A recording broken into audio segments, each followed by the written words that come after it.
to let everybody know all the shortages. Right? Yeah, but it doesn't matter what we do in the order. Yeah, no, yeah. No, I'm just saying. Well, yeah, probably not.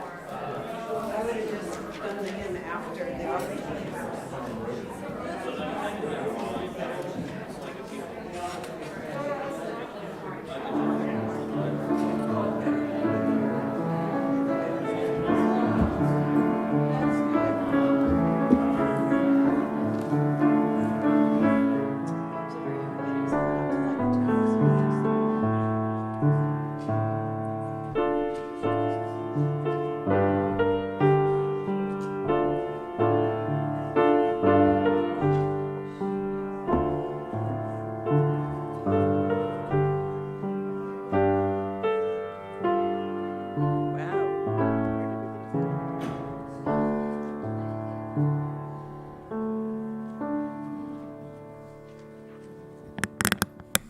Good morning.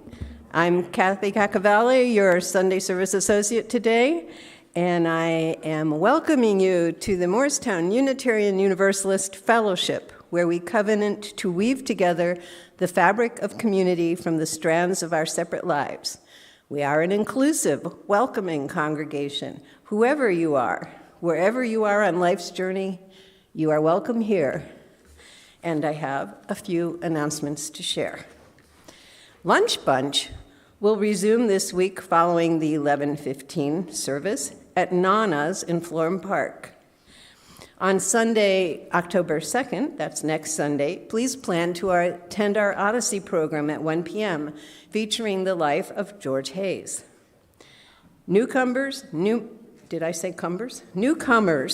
members, that was like putting both words together, and anyone who wants a refresher on the spiritual path of Unitarian Universalism are invited to join Reverend Joel Miller and others for a Getting to Know UU on Saturday, October 15th from 9 to 12. We will provide a light breakfast, breaks, and childcare. RSVP by emailing welcome@muff.org with your name, dietary restrictions and preferences, and childcare needs. Our spiritual community offers many meaningful ways to volunteer, and this morning our network of committees has volunteer leaders available during coffee hour, you may have already discovered that, to tell you how you can be more involved in acts of service and mutual care at Muff. Our final announcement is that the Reproductive Justice Task Force of UU Faith Action has begun a postcard campaign in support of the Reproductive Equity Act in New Jersey. This legislation provides access to abortion care for all here in New Jersey, including people who are underinsured or undocumented. We also want to show our legislators that many people of faith, including UUs, affirm the right to abortion as essential health care. Please take a moment this morning to stop by the UU Faith Action table, if you haven't done so already, to learn more about this effort and sign a postcard. I have a report from Jamie who says they may have already run out of postcards. In that event, find her information on Realm and send her an email requesting more information. Thank you.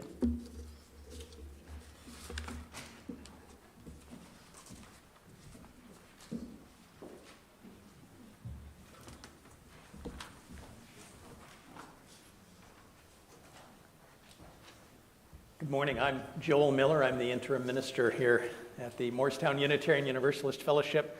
So glad to be with you here and in person, and with folks who are attending online also. The theme for this morning, indeed the theme for these holy days in the Jewish tradition that begins with the Jewish New Year, Rosh Hashanah tonight, includes the practice of forgiveness. And I want to talk a little bit about forgiveness today. As I do, that has shaped this this song. It's actually in the gray hymnal. If you are here, or you actually could look up the Unitarian Universalist hymnal online, singing the living tradition. Perhaps I fancy myself a bit of a cantor. Maybe I aspire more than the reality of it. But it's a beautiful and ancient tune with some words to translate the spirit of these days that begin tonight with Rosh Hashanah and end on October 5th with Yom Kippur. Who can say, I am free? I have purified my great heart. There are none on earth. There are none on earth. A new heart I will give, not stone, but one that frees. A new heart I will give, and one that frees. May this day make us strong, like a tree of life with good fruit. Bless us now, amen. Bless us now, amen. May we now forgive, atone that we may live. May we now forgive that we may live. Amen.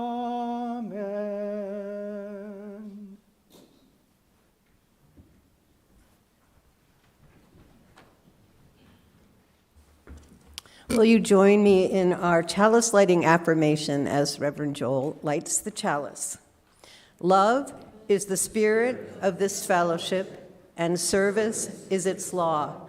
This is our great covenant, to dwell together in peace, to seek the truth in love, and to help one another.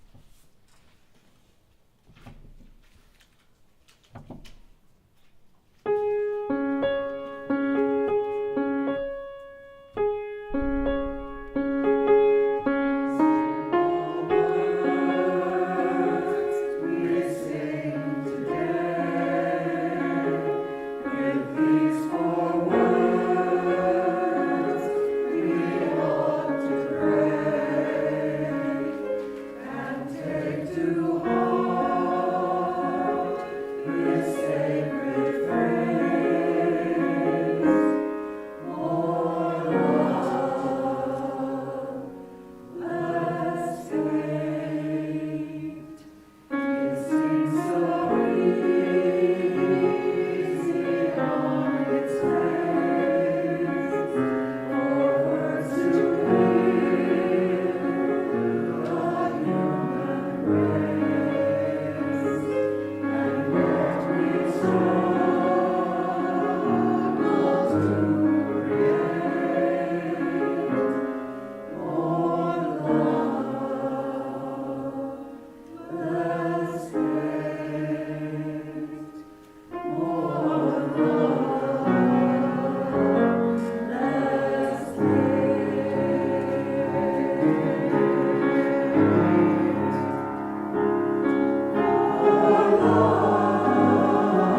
It's a little early for this particular story, Jonah and the Whale, which is found in the Jewish writings. Part of what in the Jewish tradition is called the Tanakh, and in the Christian tradition, it's put in what's called the Old Testament, the book of Jonah.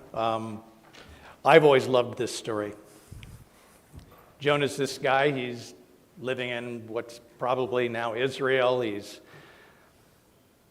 doing life. He's on his home. He's at his home, and he's probably got sheep, and he's planting wheat, or has an orchard with trees, and just getting along. And then this is the part where you change the mic, Alex. Jonah. What? What's going on? Who's there? Jonah, this is God. Really? Jonah, I want you to go to Nineveh. Wait a minute. Nineveh? Me? Why? Because Jonah, you understand their suffering. They're inflicting themselves with unnecessary suffering. They need more love, and they need less hate. They need to hear your voice. Go, Jonah, go to Nineveh.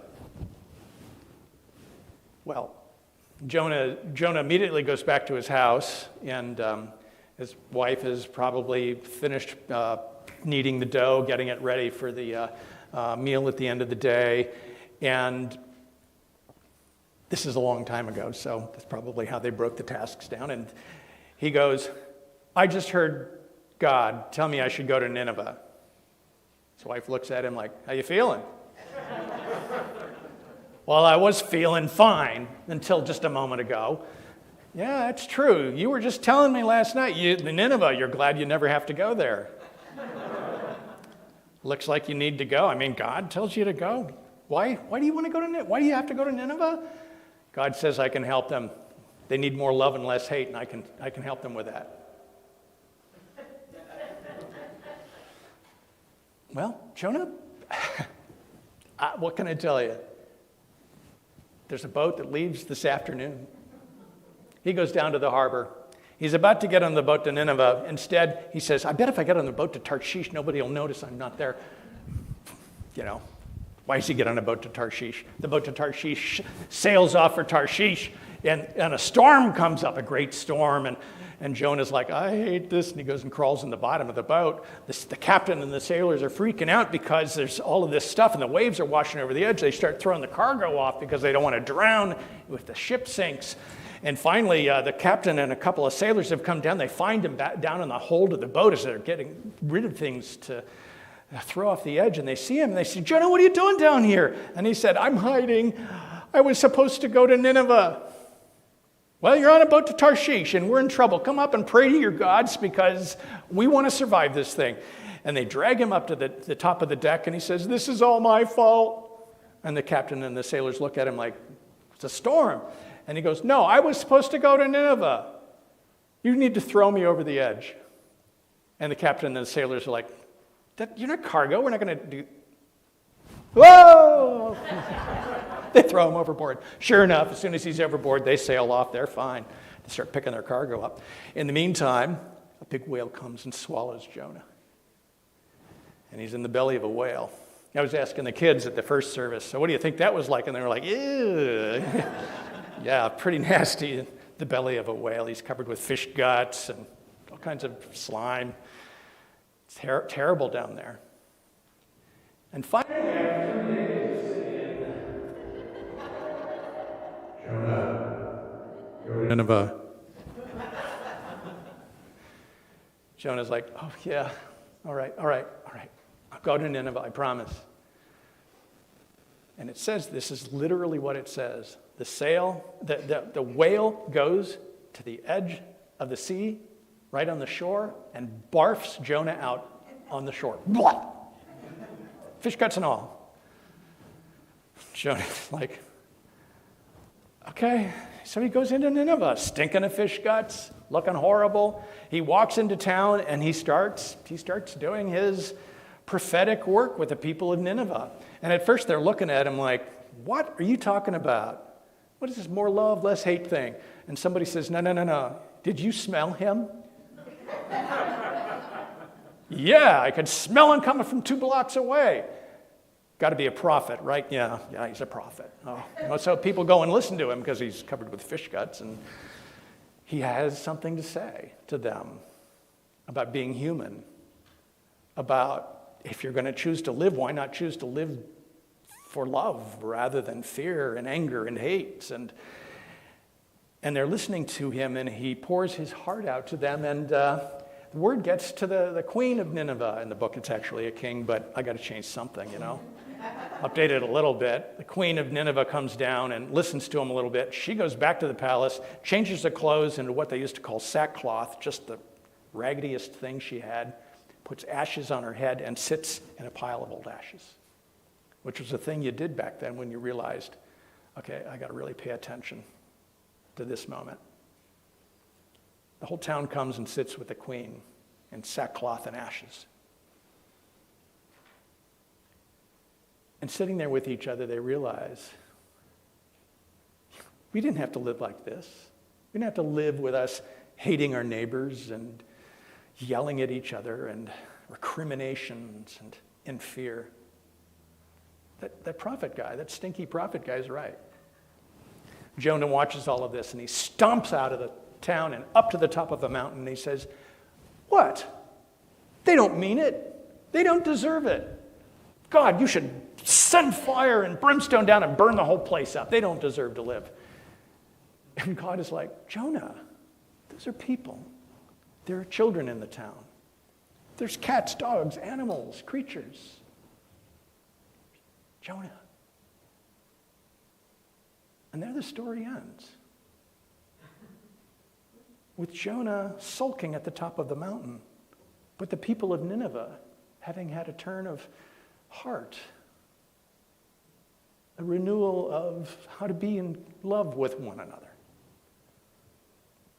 I like it that the story ends there.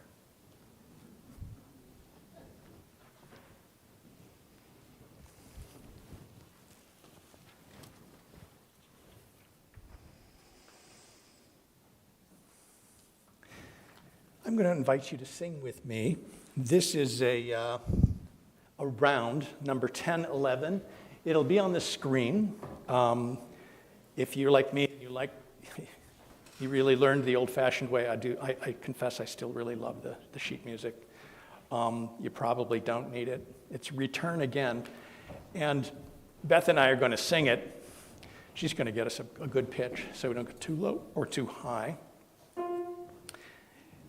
Each of the lines we go through twice, return again, return to the home of your soul, and then sing it again, return again, return to the home of your soul. And then the second line is, return to who you are, return to what you are, return to where you are, born and reborn again. And we sing that twice as well. So we're going to sing it together. Should we sing it together through the one time? And then we'll break it and sing it twice in two sections. Yeah. What was that pitch again? I've lost it. Return again, return again, return to the home of your soul. Oh, am I in the way? We're in the way there? Yes. Oh, good. What better to be done here? Repeat. Return again, return again, return to the home of your soul. Return to who you are, return to what you are, return to where you are, born and reborn again. Return to who you are, return to what you are, return to where you are, born and reborn again. I invite you to stand in spirit or in body as you're comfortable. We'll start this way. Return again, return again, return to the home of your soul. Return again, return again, return to the home of your soul. Return to who you are, return to what you are, return to where you are, born and reborn again. Return to who you are, return to what you are, return to where you are, born and reborn again. Return again. Return again. Return to the home of your soul. Return again. Return again. Return to the home of your soul.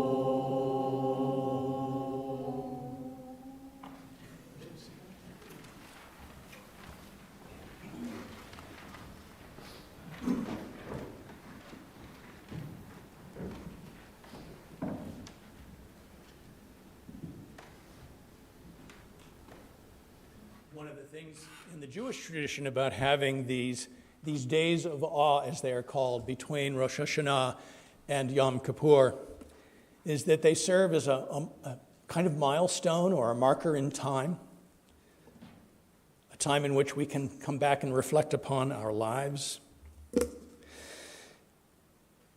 Here at this fellowship in Morristown, we have milestones and passages. We have this time of reflection on our lives every gathering on Sunday mornings. Milestones that mark, like the highway markers, where we are in time and place, or perhaps marking how the journey has changed. We do it within the context of the service together, even if we don't share it with another person in the room. It still matters that we've come to this moment and share in the presence of our lives the experience that we come to milestones, that our passages can change unexpectedly, that we see within ourselves something that challenges us to live differently or to care for others more deeply. We brought many moments with us that are here silently. One in particular I want to share this morning is a milestone and a passage and the death of Kathleen Rose Babcock. She and her children, Karina and Ryan, were very active here in the religious education program until it became difficult as she struggled with cancer for a long time. Her husband, partner, Russell Babcock, Karina and Ryan lost Kathleen on September 16th. They would be grateful for cards you can find in the order of service, both here in paper and online, their address. They would be grateful for these expressions of our love and our condolences.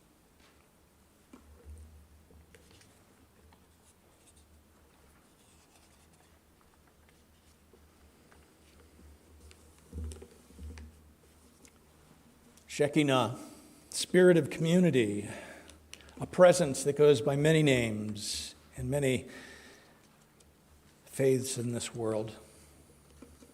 You come to this moment of meditation, of contemplation, or prayer, and we're seeking to turn ourselves toward you, you who connect us, who are always present.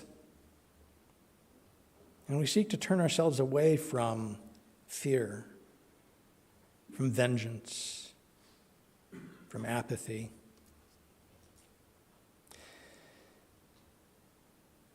And I, in this moment, find I am even in a meditation that's as much confessional as anything, because it's so hard.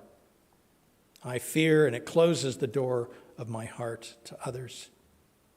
Or I let my fear grow into anger, and the anger seeks vengeance. And all of this breaks my heart and my spirit into sharp-edged pieces. I need these people because I need hope. I need this meditation because I get stuck on what might have been or should have been different, I think, or should not have been at all in the first place. And I forget what has been has been. I can't change it, but I can change how I am. It's said that as the day of Rosh Hashanah begins, the Jewish New Year begins, the gates of heaven swing open. And I'm reminded how grateful I am because within my Unitarian Universalism, the gates of heaven are always open. They're right here, open if I just will open them in my heart to the people I'm with. They say that we can be written in the book of life and during these days of awe. And I think that maybe here we are the book of life. And if we are going to write each other in this beautiful, sacred way to which we aspire, if we are going to write ourselves, and we can do it at any moment, Shekinah, turn us away from what cannot be changed. Turn us toward what we can repair and mend. Turn us toward what will connect us deeply. Turn us toward a world filled with love.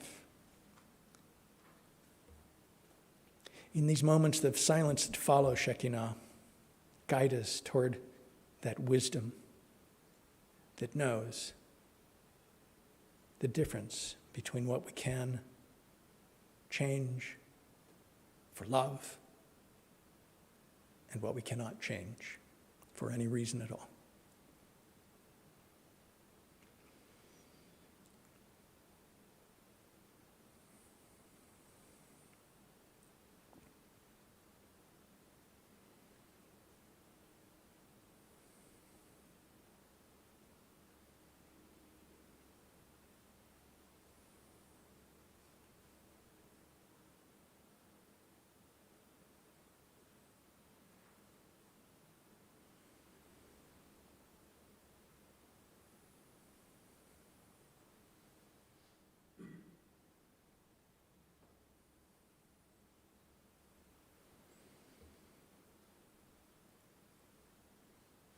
Amen. So be it. Blessed be.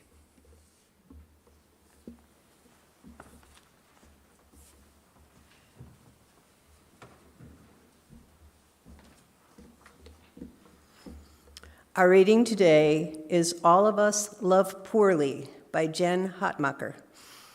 The work of forgiveness is so challenging, the actual work of it, the naming, grieving, empathizing, releasing. It's like a death of what we wanted, what we expected, what we'd hoped for, what we deserved and didn't receive. We don't get to control other people or outcomes. I am as devastated about this as you. Forgiveness comes easier to people who regularly ask forgiveness themselves. All of us love poorly at some point. And infusing our community with ownership and repentance is contagious. Say you're sorry. Ask forgiveness. This leads not only to stronger relationships, but to better humans. And this world needs better humans.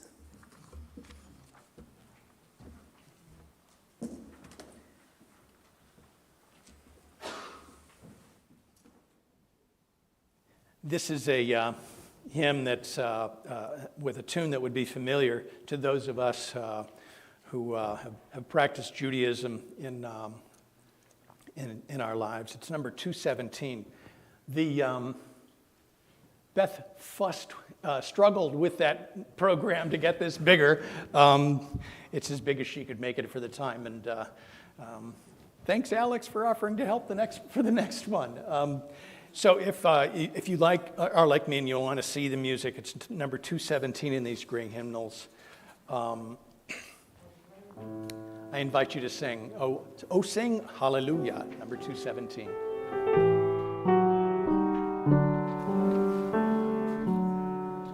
Oh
I love that affirmation that the fellowship says when it gathers, love the spirit of this fellowship, service its law, and helping one another. Part of what we do is we learn to forgive, find our way toward making amends. Then we find we're called to serve. And part of the reason we have an offering in the service is to remind ourselves of how we serve one another and we serve the world around us. So we take an offering, and today it will be split between the Morristown Unitarian Universalist Fellowship and Nourish New Jersey. Nourish New Jersey works to solve hunger, homelessness, poverty, to help people with housing, work readiness, social services, does it every day of the year. No charge, no questions asked. You can donate by a text to give number, 73256. Put in the keyword MUUF, followed by the dollar amount. You can also give online. There's a URL in the order of service. If you're online, select Sunday offering from the menu.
Before I went into ministry, my previous career had been a jeweler.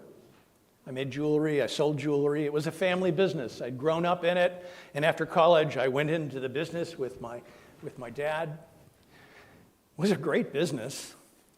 I would make and sell wedding rings to young couples whose grandparents had bought their wedding rings from my grandfather. We didn't advertise, we didn't have to. We had generations of families that we were connected to, maybe only through the fact that we lived in the same community and we were their jeweler. I loved the business. We dealt with beautiful, beautiful things. We were with people in times of great joy, and sometimes we were with them in times of great sorrow, too. one of the things about all of the beautiful things of the earth that there were, that I'm thinking especially of this morning, are pearls. We would string pearls. They were drilled already. It's hard to drill a pearl well. We would get pearls and we would string them. We were pretty fussy about how we would put them on the strings.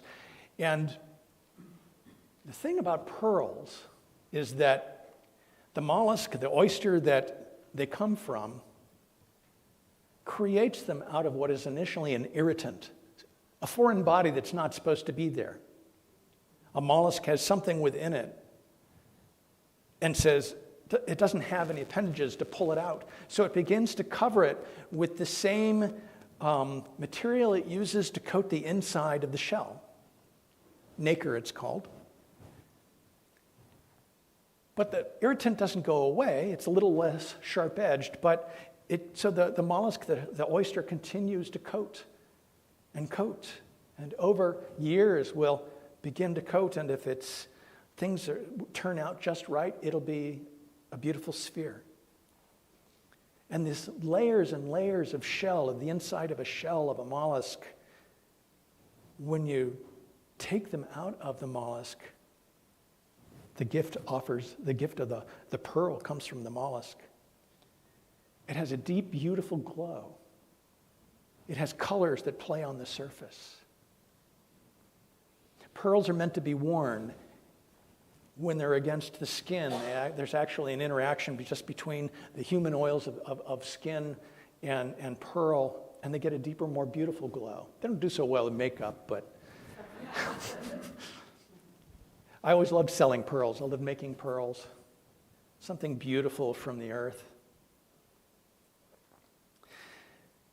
It took me a while to understand that the pearls were not just gifts of beauty, but they were and can be gifts with a lot of meaning in them as well.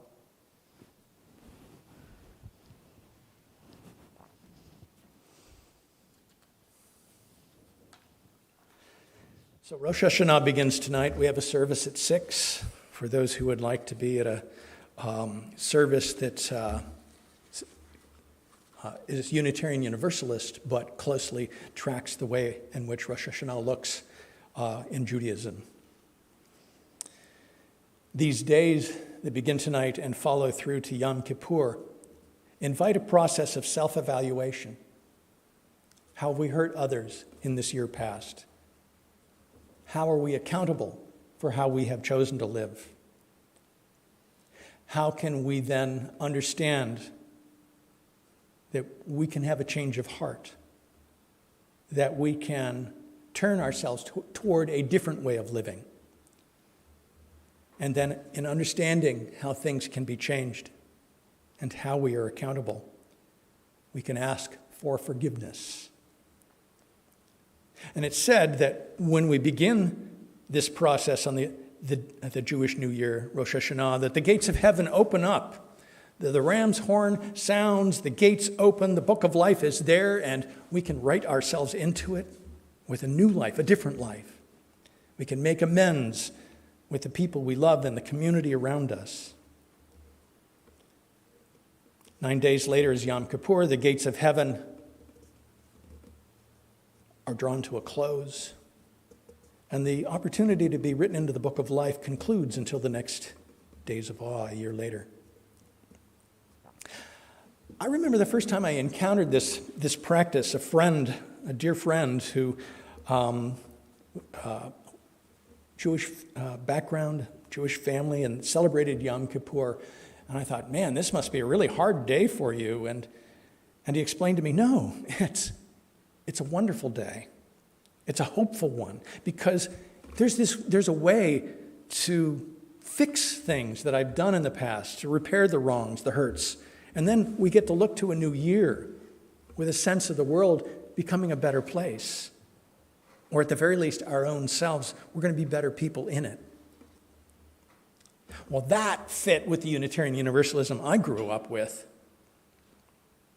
You know, sometimes I'm asked by folks, especially from the monotheistic traditions, if we Unitarian Universalists have a collection of sacred writings.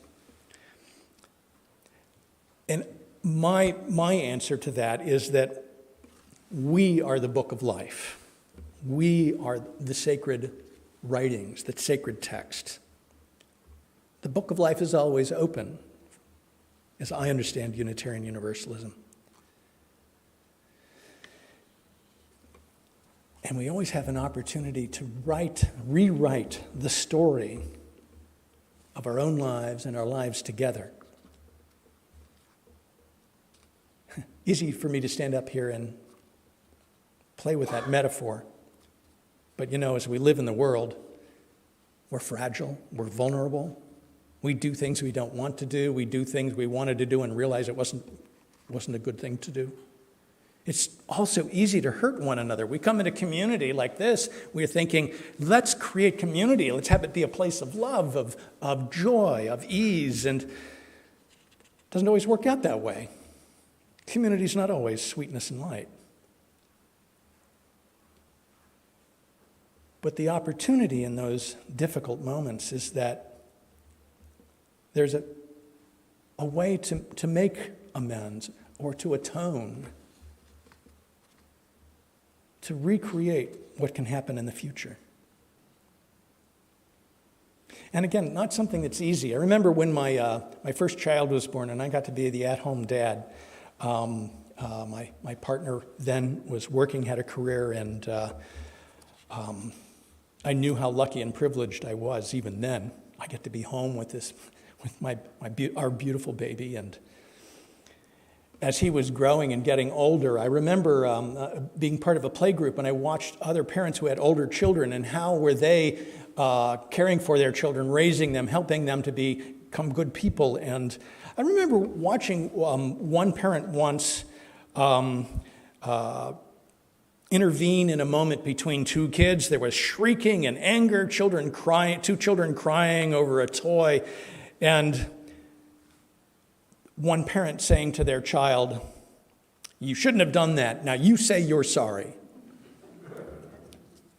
And even in that moment, I'm like, well, that's not going to work. Yeah, they're going to say, "I'm sorry." "Oh, I'm sorry." That kind of look, like, yeah, right, okay, she made me say it, he made me say it, they made me say it. But forgiveness isn't something we switch on and off. You should forgive. We hear that said to us sometimes. It can't be forced. My experience is that forgiveness evolves over time from something pretty painful. And over time, layer by layer, little by little, it takes a different shape. The foreign thing becomes transformed as we learn to live with it.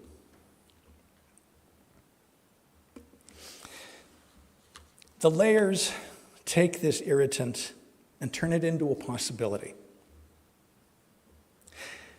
And what the layers do, they come from a different understanding of what it means to be accountable, to be responsible.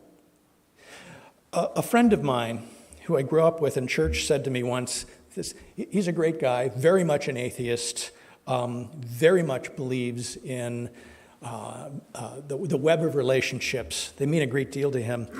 And we were talking about forgiveness one day and accountability, and he said, well, I don't know. If it has anything to do with guilt, I don't want anything to do with it, because guilt is a cop-out. Guilt is where you give yourself a cheap punishment and you just get out of doing anything you're responsible for. I didn't understand that for a while, but then I encountered a writer, Dorothy Matthews, who said, remorse is the opposite of guilt. Where guilt is punishment, remorse is reconnection. Remorse is atonement. And when I read that, I thought, oh, that's what's going on here. Remorse. The roots of the word remorse. Mordere, an ancient word, which means to bite, and which means to bite back. Remorse is to have one's own deeds bite twice. The first time when we hurt others, the second time when we're bitten by what we have done. Guilt is a fearful reaction. We might be caught for what we've done. or we might be hurt again by another. But that's not what remorse is. Remorse is an internal conviction. Guilt imposed from outside may or may not change anything. My sense is probably not going to change anything. But remorse is a consequence of self-love, an understanding of who we are and what we can be in the world. Remorse bites back on us as a past deed keeps coming back to us. Stop, stop, stop, I find myself saying when I'm feeling remorse. I'm not meant to be that guy. This is not the person I am meant to be. And so what's essential about that? Let's say that somebody sets my house on fire. There's an arsonist that's going about. But if the person who does that, sets that fire, doesn't understand the consequences of their action, I'm going to think of that as the same thing as like a lightning bolt hits my house. It's an act of nature, if you will. If somebody sets fire to my house, but they don't even understand guilt or remorse, the effects of their actions, really what I want for them is to be dealt with to live in dignity and compassion for us to help them with that, and for them to be nicely secured in a long-term facility with no way of getting out. I can think of some political leaders at the moment I would like to be in a facility like that. It's only when the one who hurts others understands the consequences of their actions that forgiveness becomes a possibility.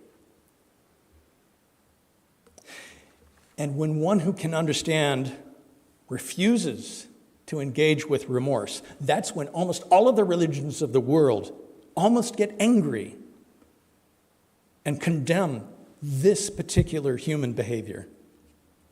To be aware of how one has caused hurt and not feel remorse.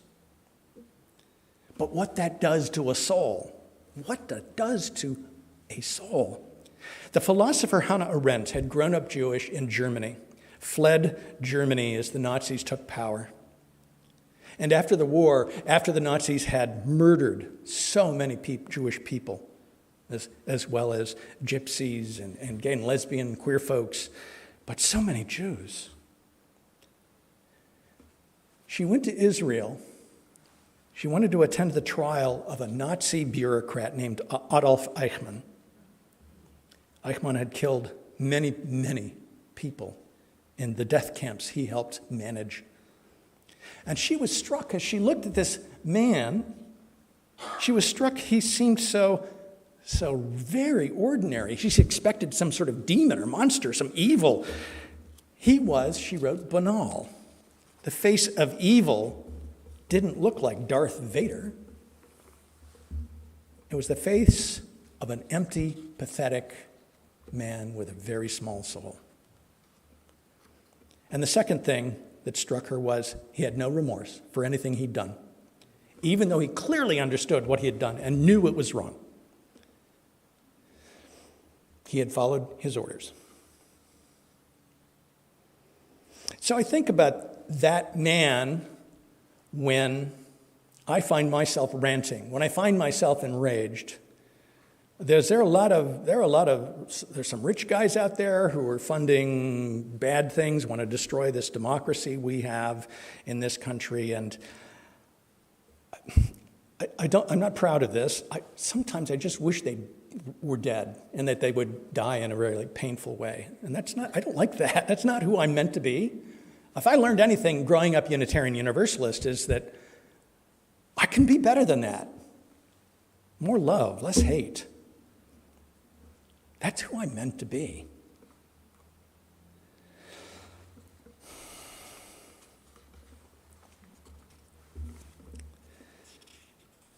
Forgiveness also becomes complicated because sometimes we're the ones who have been hurt.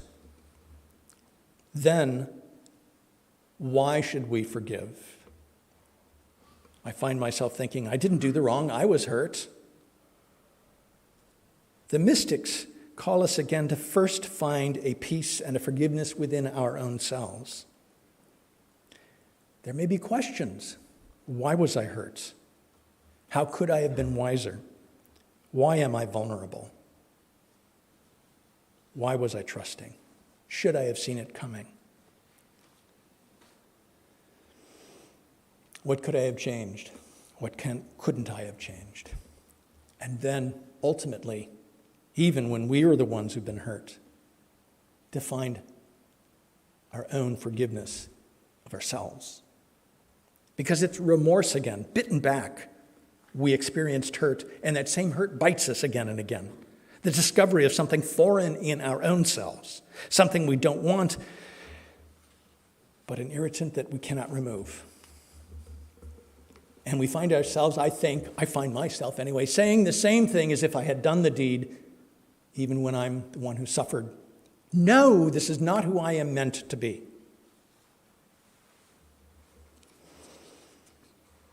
And I find myself coating the irritant again and again with different layers of meaning as I reflect on it again and again over time. The edges grow rounded, the pain much less sharp, and perhaps it begins to glow with some wisdom about who I am meant to be.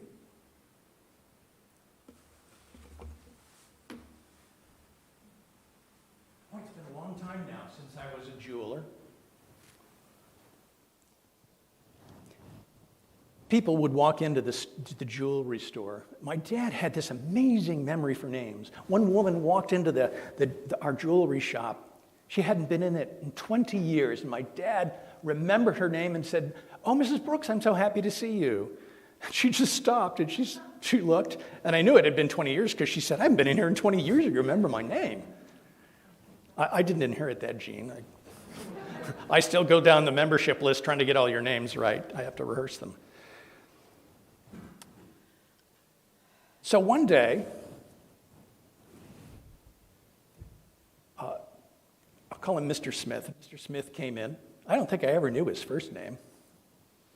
He owned a construction business, involved something with concrete. It was this big, prominent business in Columbus, Ohio, where I grew up. And he used to come in. He'd come in reliably once a year, and he would buy watches for the employees who were retiring from the business that year. He'd buy a pretty nice watch. His wife was usually with him when he would come into the jewelry store. And it was interesting. I actually saw this, and my dad confirmed later it happened every time they came in. She would come in, and she'd start looking at the jewelry, and he'd look at her looking at the jewelry. And especially if it was in the nice case, the really fancy one, he would be like, "Yeah, no, that's not going to happen." He was a tough guy. He was pretty tough. Dare I say, maybe even a little mean. He must have been something at work. He came in one day. We didn't really know who he was. My dad did not recognize him. And my dad could recognize people. And it wasn't until his wife walked in after him, about 15 feet behind him, that my dad realized who he was. "Oh, Mr. Smith. Hey, it's great to see you. Hi." And he walked in slowly. "Yeah," he said, "I'm not surprised you didn't recognize me. I had a heart attack. Just my first week out after months in hospital and healing." So he had some watches to buy. My dad was with another customer, and he said, I'll be with you in a moment. My son can help you get started." And he kind of pulled me close a little bit, and he said, "Young man, I'm going to go to my car, and I want you to, my wife's going to look at things. I want you to watch and see what she likes the most. I want you to let me know." And then he turned and he said, I forgot my list of employees in the car. I'll be back in a few minutes." And he left. And as soon as he was gone, his wife just started looking at the cases, and she was enjoying looking at all the pretty jewelry, the sparkles. And she said, "Do you have any pearls?" And we had this one necklace that we just finished stringing it, and this was a set of pearls, 12 millimeter pearls. Those are big. beautiful, beautiful pearls. And even in those days, we're talking about, the kind of money you might spend on a house, pearls. They were really nice. And my dad's looking at me, because my dad had a sense of what was going on, like, the guy's going to buy his wife something, that's new. And I pulled those pearls out, and my dad's looking at me like, he's going to be really mad, if that's the thing. So, but she looks at them, and she goes, oh my gosh, these are beautiful. And she puts them up and looks at them in the mirror. She smiles, looks at them, and stops for a moment and goes, oh, here you go. She didn't even want him to walk in seeing her holding those pearls.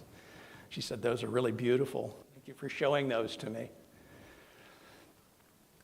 She looked at some other things. There were things she liked, but she commented a number of times on the pearls. Mr. Smith came back in, and he came right up to me and he said, and just looked at me expectantly. And I looked at my dad, and I pulled the pearls out of the case. And he took the pearls, and then he looked at his wife and he said, your birthday's coming up. I've told this story many times, it still gets me. So immediate. He takes those pearls and he holds them around her neck. And he looks her in the eyes and he said, I am a lucky man that I have this chance to tell you how much I love you.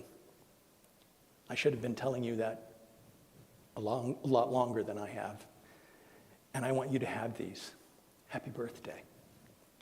And she was looking at him at first like, are you teasing me? And then he's trying to put them on, and his hands are shaking. And so I go back to try to help him with that. And then he starts to cry. And then she starts to cry. And then I start to cry. My dad's crying. Louise in the back, who'd strung the pearls, is crying. I mean, everybody was just in this moment watching this. And she put the pearls on and she holds them. And he said, I love you. There was this string of pearls around her neck.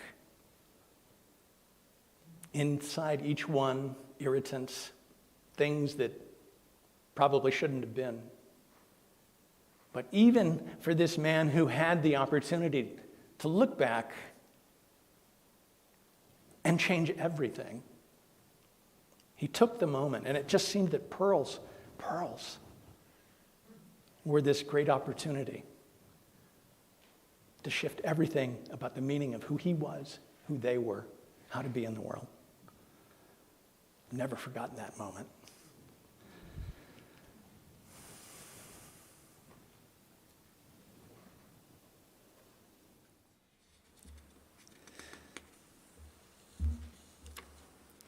I've come to believe from that moment that forgiveness is not something that we give, it is something we ask for. It grows from remorse, and it turns us from anger and fear to love. Love and peace are not in the earth-shaking moments, but the unmistakable small voice that says, no, this is not who I am meant to be.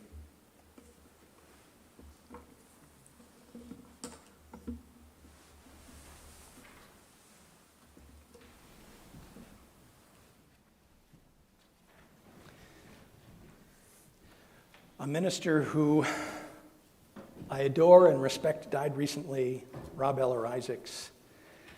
He and his co-minister and partner, Jan Eller Isaacs, have had a great ministry over the years.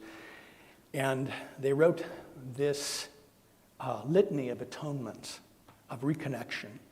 It's number 1037 in this teal hymnal. And we're going to practice the responsive part. It's something that you'll sing together. And let me sing it for you once, and then we'll practice it twice. We forgive ourselves and each other. We begin again in love. I invite you to stand in spirit or body as is right for you.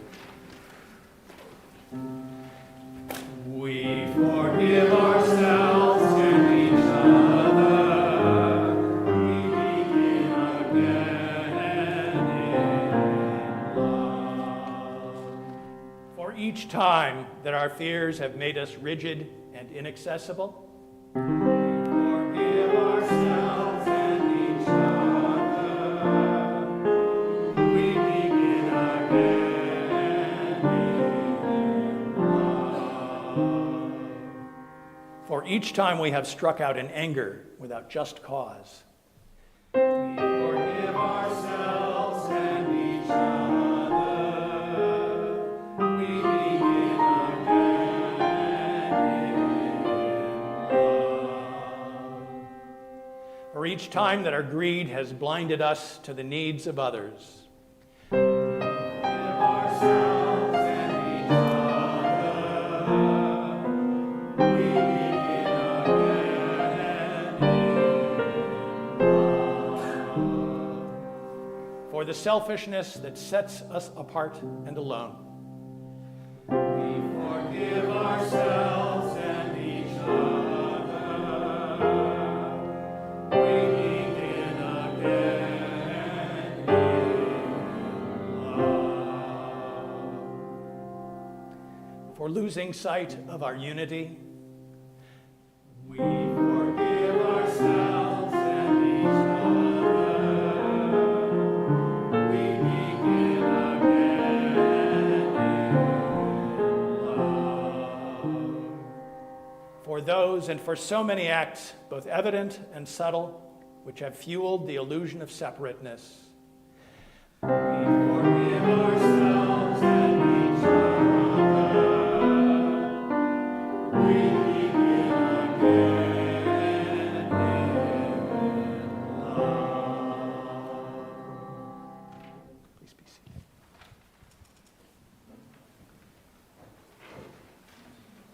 The days of awe begin tonight. So may these next days be 10 days of reflection, introspection, days that lead us to peace. Let us prepare ourselves for the changes in the year to come. And may it be a good year. May it be a healthy year. May it be a year of peace for everyone on this earth, for all beings. May we live our lives with integrity, service, and love. May we be blessed with the strength of this community. May it enlighten our paths, our way with our families, our friends, and our world. May we remember what is truly important in life. May we remember to be grateful every day. And may we be inscribed another year in the book of life. Happy New Year. Lashana Tova. Lashana Tova Umetuka.